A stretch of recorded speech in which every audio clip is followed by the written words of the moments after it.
no ordinary tower. This is the home of someone special. The home of Les Bob.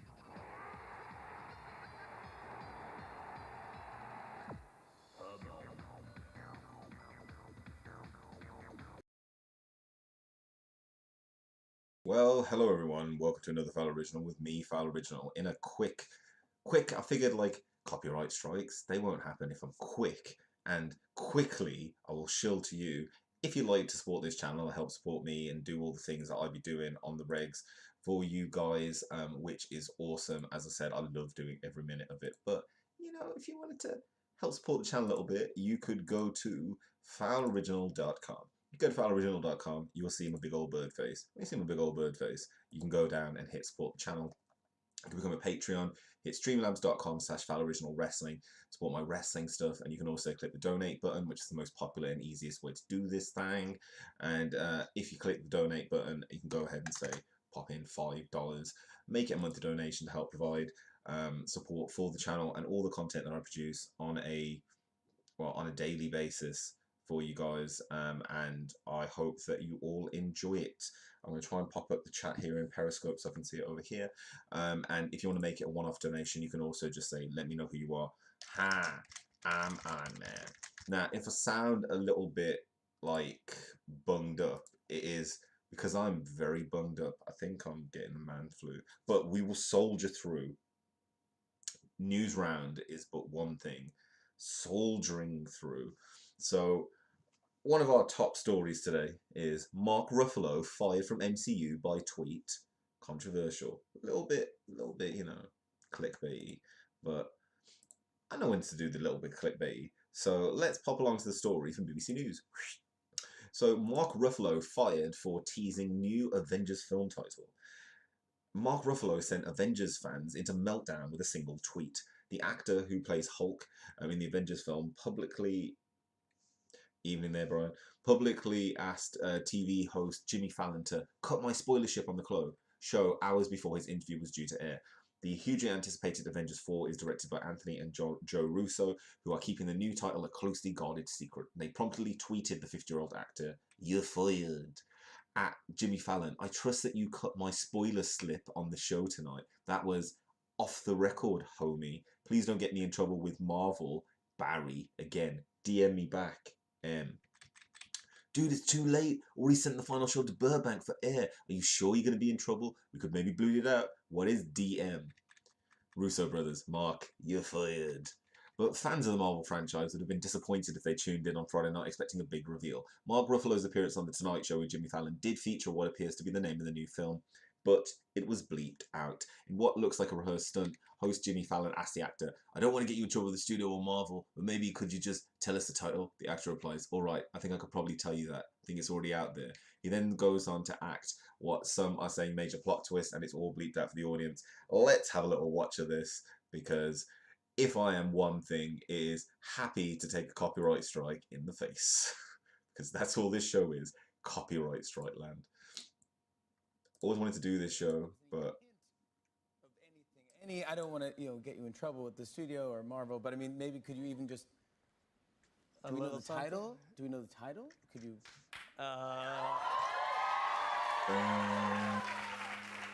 All right, I think I could probably tell you that. Really? I think it's out there already. The title of the next Avengers movie is... And so on. You get it. You get it. I'm not going to get fully copyright struck for that. But can you see? And ooh, after all that, ooh, shenanigans, my friends, shenanigans. So after all that, pop back to the story. The title of Marvel Universe films used to be announced years in advance, but fans have been left in the dark this time round and still don't know the name of the fourth Avengers film, due to be released in April 2019. In September, the Russo brothers added to the hype by posting a photo on Instagram with the caption, "Look hard, ... It prompted fans to look for clues for the new name of the photo, given the huge anticipation, blah, blah, blah, blah, blah. And he's talking about his July 2017, wait till you see the next one, half everybody dies. When he sees a reaction, the actor replies, "Not everyone, can we rewind that part? Am I in trouble? Is Barry gonna be mad?" But Mark Ruffalo isn't the only one with a spoiler problem. Tom managed to tell fans the name of the new Spider-Man film, as well as a major plot point from the recently released Avengers Infinity War film. Hey guys, what's up? It's Tom Holland here. I am So we can see this as well. Ace Seattle Comic Con, having a great time, meeting everyone. It's going really well. I wanted to apologise because there's no real revelations coming out this weekend about Spider-Man 2. I don't know much about it. I'm a little confused because I died, so I don't really know how it all comes into play. But I do know is I got the new script. I'm super excited to read it, and it's going to be great. So yeah, Spider-Man 2, let's do this. What a bloody... Ooh, was that on purpose? Was that on purpose? Far From Home, eh? Holland has such a bad reputation. His co-star, Benedict Cumberbatch, has been roped in to keep him in check during press interviews. So that's the big news, yeah. The big, big, big news I wanted to tell you about. Mark Ruffalo fired from MC by tweet. Clickbait, no, false. Answer is false. I hope you enjoyed that. Now, let's take you to the next story because I stacked them up tonight. I stacked them up. We got you some news. Now, there's something that I missed and I wanted to talk about that happened while we were away on well, the weekend and stuff. Presidential emergency alert sent to US cell phones. What the bloody hell? Wearing the sweater, I'm feeling a little bit more presidential and stuff, and because I'm a little bit ill. So, presidential. So what was all this about? I ask you. I hear you ask. Yeah, it's like, what was this? I was reading about it, and so, okay, so presidential alert. So I read about it, and as you can hear, I'm very, very ill. But I was like, what the hell is this? So I'm going to take you to bbc.co.uk because this is a story which baffled my mind. So, more than 200 million US mobile phones have received a test presidential alert notification. The trial is designed to check that a previously unused emergency communication system works properly. Unlike other alerts such as natural disaster warnings, there was no way to opt out except switching the device off or otherwise blocking its connection. Some have described the test as a Trump alert, but the US leader was not personally involved in the trial. Instead, the nationwide event is being run by the Federal Emergency Management Agency, FEMA, which would also be in direct control of the system if a real alert was ordered by the US President Donald Trump. It is intended to be used to warn of major threats, including missile attacks, acts of terrorism, natural disasters. A WCW pay-per-view. That's cross-branding. The alert... at 2:18, we'll be testing the wireless emergency alert system nationwide. Expect a message box on your phone along with a loud tone and vibration. The alert produced a tone and showed a notification saying, "This is a test of the National Wireless Emergency Alert System. No action is needed." It was being broadcast from multiple phone masts for about 30 minutes from 2:18, with devices displaying only a single message. The test was mandated under a 2015 law that said one must be run at least once every 3 years. So we knew this was going to happen. It's probably a little bit late, to be honest. It was originally scheduled for September, was delayed in order to avoid any confusion, while Hurricane Florence response efforts were continuing North and South Carolina. Imagine the last text you get. Yeah, you're dying out there in Carolina. It's like, this is a test. Trump is good. After the alert, Twitter and Facebook immediately lit up with people discussing the merits of the system and comparing that they had not received the notification. Others posted parody alerts featuring Photoshop. I saw a lot of memes. Congress has placed limits on when the president can trigger such a warning, saying it must relate to a natural or man-made disaster or public safety threat. Even so, there was a last-minute effort to block the test and wider use of the presidential alert system. A journalist, a breastfeeding advocate, and a fitness instructor teamed up to sue FEMA, claiming the technology was a violation of their rights to be free from government-compelled listening. The legal action alleged that the test could be traumatic to children and the system was open to abuse. Officials, including President Trump, are free to define act of terrorism and threat to public safety as they see. And like, basically, a New York judge refused a request of a hearing on Wednesday morning, so, you know, it should be allowed, it's fine. But others have used social media to complain about and mock the trial. Man Magazine, my favourite of the tweets. The first presidential alert will be sent to every American's phone today. Minutes later, you will also get 250 million texts saying, "Sounds great," from people who pressed reply all. It's fantastic. I'm turning my phone off before this test thing happens. I'd rather have that U2 album still on my phone than a mandatory presidential alert. I predict when real Donald Trump gets the presidential alert on his phone today, he will get so excited and ask if he can link his Twitter account to the system. 14 times, that's how many times one student's phone went off during the hashtag presidential alert. We counted them aloud as they came in during our class discussion. Most of the students got 1, me 0, zilch, zip, zilch. Clearly in a disaster, I'll be the last to know. But in response, others have highlighted the system was developed and put in place through the presidencies of George W. Bush and Barack Obama.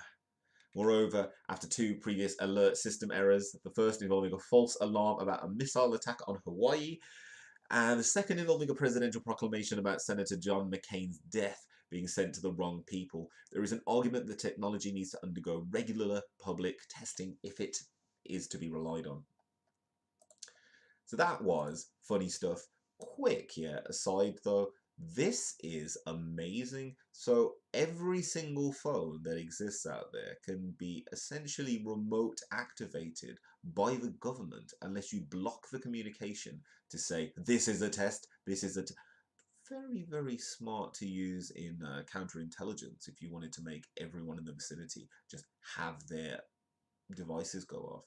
Very, very, very smart stuff. Does this mean that every single device that is on the narrow band, unless it has block, this is literally, people, this is Alex Jones' perfection. This is RFID chips for no NFC, no RFID, no nothing. This is just causing, I mean, I don't like to look at this as a problem reaction solution situation, but this does look to be a little bit fishy. Yes, it needs to be tested, but like, dude, would we blindly believe a text sent on our phone? Like, how many people would be actually in trouble when that happened? How many people? I just think about people like hiding somewhere. Yeah, like, and there's like a panic room style movie situation, and you switched your phone off, like everything, and you've not switched it off, but you've like turned all the volume down and stuff, and then it just get a test. This is a presidential. You're like, oh god damn it, Trump, you got me killed. Very, very scary information, really. Like, we all knew that the government had everything, every backdoor into every single mobile device that was out there, but just the fact that it can send, and I mean, if it can send a message, I guess then it can receive a message. I guess then that's the easiest way to track someone. Very scary. Very scary. From scary to, well, just normal stuff. Kanye West, that is. I felt like I could call him Kanye. That's enough, really. But Kanye West deletes his social media profiles. Yay. Ah, Kanye. What are you doing, buddy? What are you doing? So Kanye West deletes Twitter and Instagram accounts again. Just when we were getting used to the regular stream of controversial statements spouted by Kanye West, he's disappeared from social media. It looks like he deleted his Twitter and Instagram accounts on Saturday night.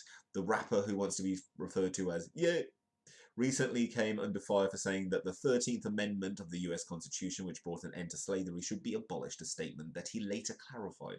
Apparently, he meant to write amend. And his performance on the American comedy show Saturday Night Live a few weeks ago sparked outrage and amusement in equal measure. The singer, who is married to Kim Kardashian, wore a hat with Donald Trump's slogan, "Make America Great Again," and apparently gave an unscripted, off-air rant in support of the president to the audience. Excerpts filmed by the audience and shared on social media show the rapper discussed his support for President Trump, his pledge to run for president in 2020, and the need for a dialogue, not a diatribe. So many times I talk to a white person and they say, how could you like Trump? He's racist, he said. Well, if I was concerned about racism, I would have moved out of America. Lyrical genius, yay. This isn't the first time that Kanye has removed his social media accounts. He reappeared on Twitter in April after a year-long absence. On the same platform, he recently changed his profile name to Ye and asked that people refer to him by his new name. Yeah. Kanye is very upset about Flog It. I mean, we should make... Can we bring Flog It back? I feel like Flog It's quite a classy show. I don't know. Like, let me just as a quick aside here before... I don't know if we can bring Flog It back. I mean, I had to delete the scene where the Flog It... Like, I've got all the elements. Like, I could make a just... Oh, that's bargain hunt. I apologize. But let's finish this story. So Kanye deletes his social media accounts. On the same platform recently, he was also using Twitter to try and be a peacemaker by urging Colin Kaepernick to tell your experience directly to Donald Trump. The NFL quarterback was the first player to kneel during the pre-game national anthem in 2016, kickstarting a campaign to highlight racial injustice in the United States. Kaepernick's been criticized by the US president, but awarded by Amnesty International and become the face of Nike's new advertising campaign. Yeah. So, yeah, Kanye, yay, Kanye has deleted himself from Instagram and Twitter, and the world cried and mourned for him. Yay.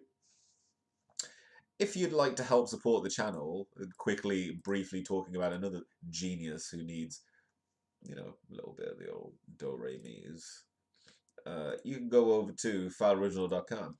When you get to fowloriginal.com, you'll see my big old bird face, and you can go ahead there and click support the channel. If you click support the channel and then go and click the donate button, that will take you to my donation page. And if you want to go ahead there and pop in, say, $5, make it a monthly donation, I will be talking about, I'll be talking about the people that have donated, shouting you out, etc., etc. Shout out on my Twitter. Got a big old Twitter. And you can also go ahead and make it a one-off donation and say, my name is of the person that is donating. Thank you very much. But yeah, smooth transition there into shilling. But Kanye West deletes his Twitter. I mean, it doesn't matter, because it's not like me, where if I deleted my Twitter, then it would take a long time to get back to where I was. But like, if Kanye deleted his Twitter, that's it. Like, he just goes, tomorrow he just goes, Kim, tell him about the new Twitter. Next day is like 5 million. And he's just farting, making money. That's the dream, everyone, to be able to fart on the internet and make money. I think that is the dream. Now, let's take you to a different kind of story before we slip into one of our favourite segments, which is a Shah Rukh Khan to speak at Oxford Uni for Malala. So I didn't want to clickbait this totally. I wanted to talk about this because this is a pretty classy story. I'm a pretty classy guy. And, you know, I feel like I shouldn't clickbait the news. Never clickbait the news if you can't back it up. Don't clickbait something you can't back up. So, how Malala persuaded Bollywood legend to speak at Oxford University. The activist now studies at the university. She followed up on a previous request of Shah Rukh Khan to speak to students. And if I can, I don't want to prematurely show you what's going on, but yeah, like on Shah Rukh Khan, really big Indian film Bollywood star, Malala, the lady who had a terrible time. So it's really dismissive. She had a terrible time when she was a victim of terrorists over in Pakistan, and she got over here. I'm totally messing up her. Let me get you. Here we go. Shah Rukh Khan, Malala. Here we go. So this is from somethinghot.com. As I said, I'm quite ill today, and thank you very much all for keeping with me and hopefully hearing most of the words that I say, but it's going to be ever so deep tonight. Meeting you will be a privilege, Shah Rukh Khan tells Malala. So there's Malala. Pakistan's youngest Nobel laureate, Malala Yousafzai, seems to be getting what she wished for, and probably soon, as Bollywood actor Shah Rukh Khan attempted to speak at Oxford University on her request. Replying to a thread of tweets from 2016 that was started by Alan Rusbridger, a principal at Oxford University, SRK, Shah Rukh Khan to the rest of you, was quick to acknowledge that the invitation to come and speak at the esteemed institution where Malala retweeted and tagged the actor. Still waiting. At I am SRK. Can we tempt the Oxford University? Most certainly would love to do it, and meeting you will be a privilege. We'll put my team to schedule it sooner than soon. Love that. Love Shah Rukh Khan. Amazing, and Malala went through some times. I'm not belittling her time, but amazing what she's done with what she has. And she is like someone who literally came from a totally different world, was able to just show that women can succeed in, especially in the Asian society. It's great. Like, it really is. Moving on to our last story, which I think that was it, because this is a tight show. It's a tight show. So now we can move on to my favourite segment. Metro moments. We've got the Metro here, yeah. And lots of stuff in the Metro. I wanted to very quickly go through it though, because I want to kind of keep this show quite short, if I could, because I'm ill. So we've got Sorry We've Been Rumbered, story from Strictly Come Dancing. 2 of the contestants having an affair, had a little cheeky snog in an alley somewhere. Classic Metro business. Classic Metro business. But we also had some stories, all of this page, about Conservatives trying to smear the Labour campaign in any way that they can. And then we also, but I wanted to give you some fun stories from there, because this will be quite a short show tonight. And no, like, a lot of this, I don't even want to reread. I think it's a little bit, I seem to have highlighted a lot more on the bus than I expected. Oh, here's a good one. It's a British story. Only Fools and Choruses as Del Boy gets musical. Only Fools and Horses fans have been given some cushy news as the hit 1980s BBC comedy starring David Jason is being turned into a musical. Tom Bennett, pictured Tom Bennett, you know, cheeky chappy from the Wrong Mans. Best known for his role in David Brent Life on the Road, will revive Jason's iconic role as Del Boy Trotter in the West End production in February. I could totally see him do that. Jim Sullivan, son of the show's late creator John, has completed work on the production started by his dad. The script is written with help from comedian Paul Whitehouse, who will also play Grandad. Like it. Chaz and Dave's Chaz Hodges, who died 2 weeks ago, helped write the show's 20 songs. Amazing. Del's hapless brother Rodney will be played by Ryan, someone from Big Brother, I'm assuming. And the production at London's Theatre Royal Haymarket also promises to feature show regulars Raquel, Cassandra, Boise, Marlene, Trigger, Denzel, Mickey Pierce, Mike, and the Driscoll brothers. John Sullivan died in 2011, aged 64. I love Only Fools and Horses. Yeah, it's classic British. That is classic British. This story, which is man stabbed in fight over stolen cucumber. An asylum seeker was stabbed in the face and leg in a fight over a cucumber, a court heard. Iraqi Imad Karim, 21, lashed out with a kitchen knife after Rabwa Hani took the fruit he was preparing for a meal at their shared accommodation. Wow. Hani managed to seize the knife and give Karim, 21, a broken nose, Bradford Crown Court heard. Karim, who said he was bullied, admitted unlawful wounding, jailing him for 9 months. The recorder of Bradford Judge Jonathan Durham Hall QC agreed and said, there are 2 victims. Wow. Happy that my shared accommodation doesn't involve stabbings. There have been many assaults here, but never stabbings. Drivers can't move as bull takes road trip. A bull was caught by police and its owners after rampaging for an hour on a motorway. The animal got out of a field on the onto the M32's Bristol-bound carriageway near the M5 junction on Saturday evening. Trainee nurse Jenny Liddington, 23, of Kingswood, said the traffic came to a complete standstill. And you could see this enormous bull running between stationary cars. People were terrified it would attack their cars, or even worse, smash a window and try to get at them. Amazing story, amazing. Only in the Metro. Only in the Metro will you find these amazing stories about bulls, and it's great. And this is good. Student who lives in fear of a peanut, kiss of death. A student with a severe peanut allergy is too scared to kiss anyone in case it kills them. This is the news, can't make that joke. If Oliver Weatherall comes into close contact with someone who has eaten peanuts that day, he could be at the risk of a life-threatening reaction.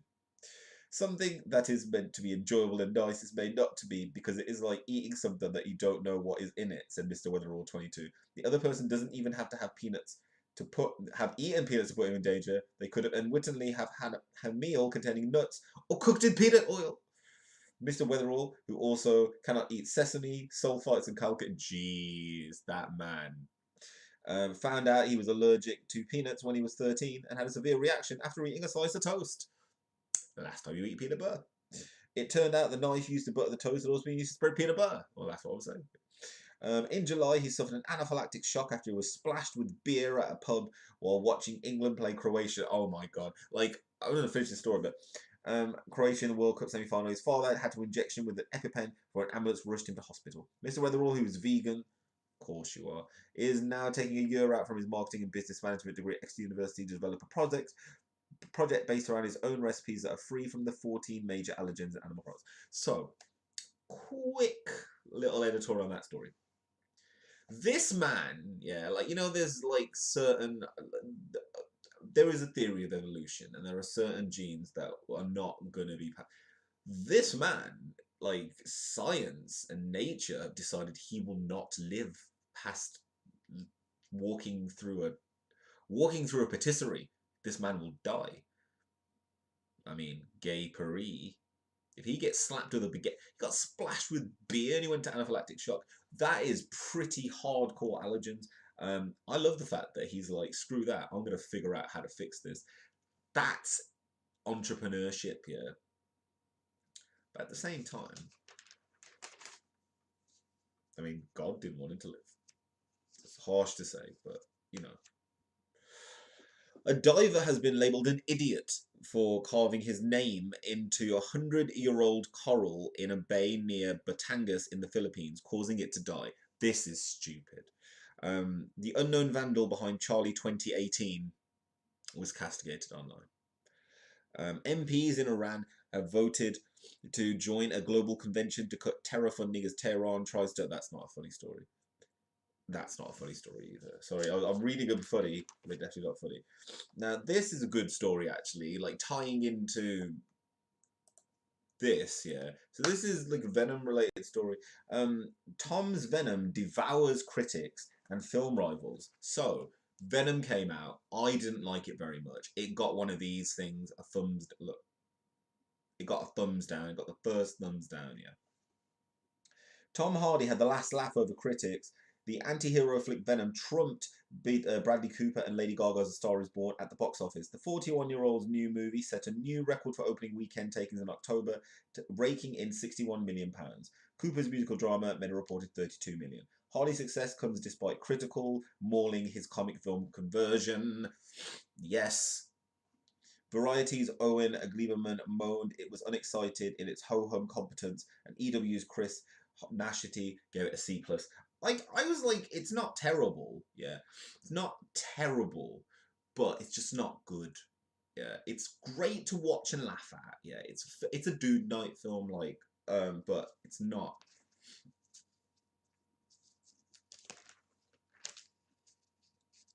It's not good, yeah. Maybe I'll watch it again and I'll kind of be a bit more, we'll see. And I think... I'll find anything else. I need to end this show because, as you could hear, I am starting to die. I think I went a little bit negative looking through the metro today, actually. I want to end this on a high because I am very, very ill. This is a funny story, though. This is a funny story. Excuse me. In other news, metro moments. A woman blew her nose so hard she broke a bone in an eye socket and temporarily lost her sight. Injuries normally associated with being punched in the face. She told A&E doctors she also had stabbing pains in her... Let's get a t-shirt. Stabbing pains in her eyes. Had a piercing headache. When the medics at the North Middlesex Hospital in North London took a CT scan, they found the 36-year-old who had a cold had probably fractured the bone by trying to forcefully clear one nostril at a time, according to a British Medical Journal report. Now, that's the end of Metro Moments today. And I think we might be cutting this in as a half-an-hour show today because, oh my God, I feel terribly ill. Now, if you want to help support the channel, you can do so by going to fowloriginal.com. If you go to fowloriginal.com, you will see my big old bird face. When you see my big old bird face, you can go ahead and click support the channel. This is going to be the sexiest voice and the sexiest voice you'll ever hear for a long, long time. If you go to support the channel, you can go become a Patreon. You can also go support the channel via Streamlabs. That's streamlabs.com/fowloriginalwrestling. Or you can go ahead and click the donate button. It's the simplest way. Thank you there, Shah's Art Gallery, for inviting your followers. But if you want to help support the channel, you can go to fowloriginal.com, and then you can go ahead and donate, say $5. You can do that on a $5.04 if you wanted to, and you can do that on a monthly basis. Help support the channel, all the different bits of content that I produce. That's Fowl Original Wrestling. That's Fowl Originals Newsround, which is produced Monday to Thursday, 10:30 p.m. to 11ish. Tonight, ending a little bit early because I'm ever so ill. But still, you can make a monthly donation. I can make a one-off and go ahead. Also, I'd like to speak about something else a little bit more serious before I end the show today. I have started a. You might see this on my Twitter, but I wanted to kind of do something with the voice that I have right now, and I feel like this is probably the best thing that I could do. And I wanted to talk about. And it is a topic that is quite close to my heart, because Fowl Original was born out of kind of a way to. Well, if people that know me for a more longer basis will know this, but I have recently started this. So for Movember, I will be doing the Movember thing. So today is the 8th of October, so we've got a little bit of time left. You can join Fowl Original in his. This is my Mobro space, as you can see, and I'm targeting to make £1,000. This £1,000 isn't for me, so obviously the shilling is all for me. This is actually for charity, so you can donate to this. Everyone's doing this around the world, and Movember is a big deal. And obviously, I'm keeping my face naked at the moment to do it. First post is up here, and I'm raising money for mental health, and Movember's Toughing It Out, kind of breaking that Toughing It Out campaign. And Movember Foundation is aiming to reduce the rate of male suicide by 25% by 2030. And yeah, I want to help them get there. Now, £1,000 is, I feel like I've got quite a lot of followers on Twitter, and it'll be quite cool if you don't want to, and if you can't donate to what I'm doing, then please feel free to join my team. You can donate to the team. And if you want to join that team, let me know, and I'll figure out how you can do that. And let's all just get the word out there, and let's actually do something. You know, all I have to do is grow a hilarious mustache. Right now, naked face. I'm going to get rid of this stuff, and I'm going to grow a mustache. I'm going to do that for November. On my Instagram, you will see the progress of that every single day. And I want to also be able to give you the progress on this every single news round. Think of this as my Blue Peter charityometer thing. Yeah, this is my bring them by sale. I hope that you can all join in with that, please. That would be great. Anyway, on that note, I'm going to end this show tonight. Thank you everyone for joining. I hope that you had a good time. I hope that it's great to be back. I feel like I'm going to be dead tomorrow. I wanted to go to the cinema, but I think that we might not have a film segment tomorrow because I sound terribly awful. But I will leave you with something fun, something sexy and fun, So let's find something sexy and fun. Oh, dying. Okay, I'm gonna leave you with this. So this is in. Oh, this is a show that you may or may not know. And I'm probably going to get copyright claimed for it, but that's just life, isn't it? Really, it's just life. So thank you all for joining, and let me just bring this down a little bit. Maybe I can try this. And this is one of the BBC shows that I always loved, just because it's so bad, like it's so bad that it's good. So this is the green grass. The green grass from the makers of Only Fools and Horses. And as you can see, it's terrible. But if you want to help support the channel, you can go to fowloriginal.com. You can also go to fowloriginal.com to find out how to support me for my Movember. This has been Fowl Original. Thanks for watching, and see you tomorrow for Newsround. Check me out on Twitter as well. Bye.